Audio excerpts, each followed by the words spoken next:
Assalamualaikum, hai pagi semua. Kali ini saya berada di Kota Baru, Kelantan, di homestay Mahlinggai Bonde, menghadiri program Kembali Kita Rasul, anjuran Biro Khidmat Komuniti di bawah Persatuan Orang Cacat Penglihatan Islam Malaysia Pertis Pusat, itu Kuala Lumpur lah kan. Kami dah bertolak daripada sana 11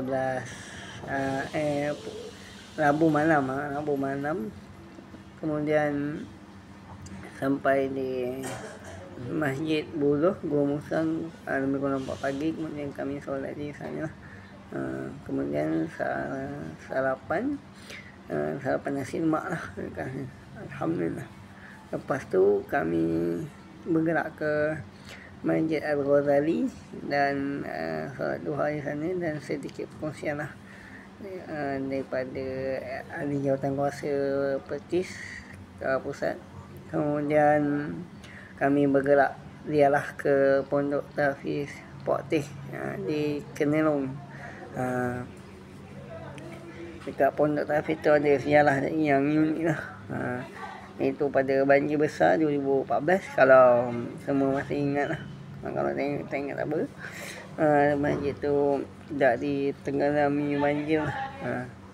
Dan yang uniknya, sebelum nak masuk pintu utama masjid dekat Pondok Tahfiz Kenelong tu, ada macam air.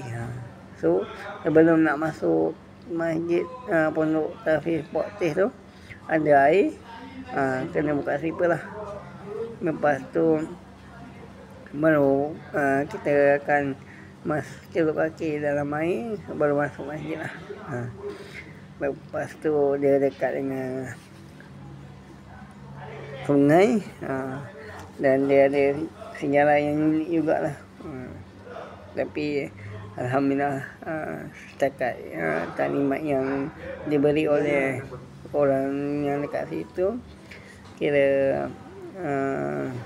Pondok Tahfiz Pok Teh tu dan masjid tu didirikan untuk masyarakat sekitar situlah. Okay lah. Sebentar lagi kami nak bergerak ke sebelum tu lupa, malam tadi kami menjamu selera di Dewan Makan di Masjid Muhammadiyah Kota Baru. Okay lah, itu saja untuk kali ini. Sekejap lagi nak sarapan, kemudian bergerak ke Terengganu. Assalamualaikum.